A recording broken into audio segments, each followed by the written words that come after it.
بسم الله الرحمن الرحیم نمبر 4 اسم مفعول په اسماء عامله کی سلورم نمبر اسم مفعول دے دا ہم عمل کی یہ فعل مجہول کا عمل کرتا ہے دا فعل مجہول عمل کی یعنی مفعول ما لم یسمى فاعلہ کو رفع دیتا ہے نائب فاعل طرف اور کی اور اس کے عمل کی بھی دو شرطیں ہیں اور ددید عمل ہم دو شرطوں نے اول یہ کہ معنی میں حال یا استقبال کی ہوں اول دا چې په معنا د حال یا د استقبال سره دوم یہ کہ اس سے پہلے مبتدا وغیرہ میں سے کوئی ہو دویم دا چې د دین وړاندې یا مبتدا وی یا موصوف وی یا موصول وی یا ذوالحال وی یا حمزه د استفهام وی او یا حرف نفی یعنی په دغه شپږو سیزونو کې چې د دین وړاندې یو راغلی نو په دې دو شرطونو باندې اسم مفعول چې دی کله چې پورشی نو دا عمل کئی مثال جیسے زید مضروب ابوہ پدے زیکی زید مبتدا دی مضروب اسم مفعول دی ابوہ دی نائب فاعل دی نو مضروب اسم مفعول پا ابوہ کے عمل دا رفع کردی دی رفع ور کردی دا او دی رفع پا وہ سر ذکر پا اسماء ستہ مکبرہ کی دی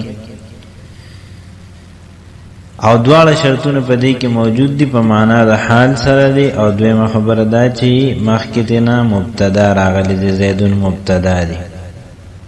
دویم مثال دی عمرو معطن غلامه درهمن په دې کې عمرو دا مبتدا دی معطن اسم مفعول دی غلامه مضاف مضاف الیه د دې نائب فاعل دی درهمن دای مفعول به ثانی دی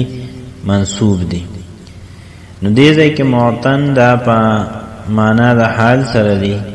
او د دین مخ که مبتدا راغلی دی پا دی وجه دا عمل کئی چونکه دا دا باب دا اعطیتون اسم مفعول دی دا دی دا پار دو مفعول رازی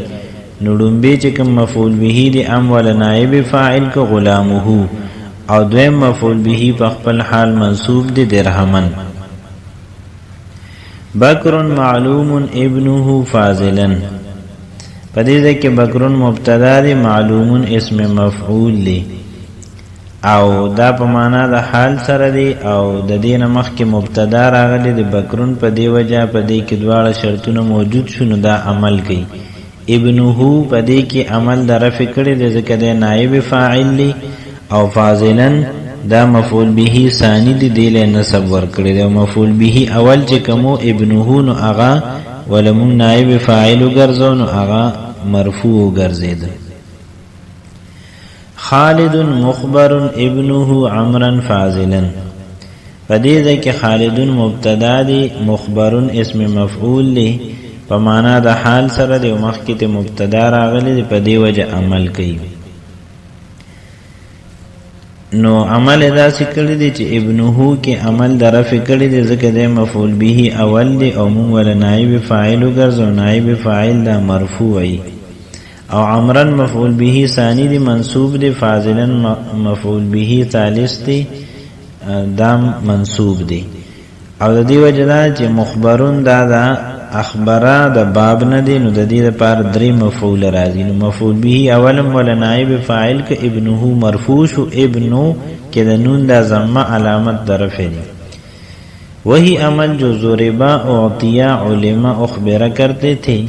ومغا عمل کم چه زوربا اعطیا علماء اخبرہ کو مضروبن معطن معلومن مخبرن کرتے ہیں ہم آغا عمل چه دین آغا مضروبنم کئی معطن معلوم او مخبرنم کئی دا خو صرف دا مبتدا مثال ورکچی اسم مفعول راغلی او دا عین اوران دی مبتداوی او پمانا دا حال سرینو عمل بکی کچرتا کی مخکتنا موصوف راغلی نو دا اغی مثال دی مررتو برجل مضروب ابوه پدې ځای کې د مضروبین نمخ کې رجل موصوف راغلی د په معنا د حال سره دی نو په ابوه کې د رفع عمل کړي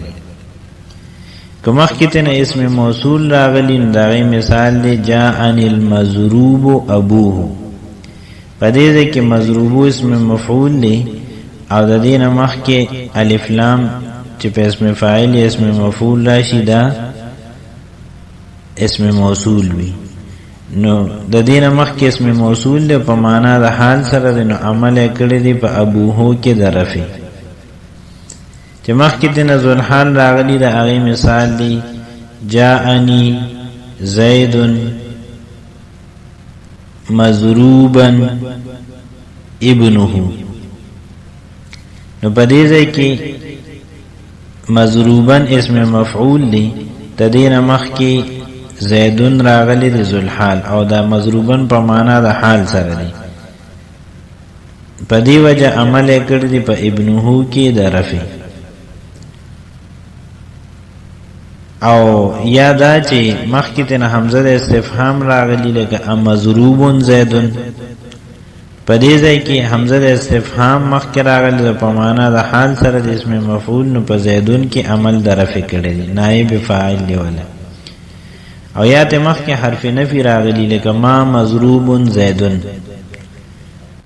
نو زیدون کې عمل د رفع مضروبون کړی دی دواړه شرطونه پکې موجود دي یو دا چې په معنا د حال سره د بل دا چې حرف نفی تن مخ کې راغلی دی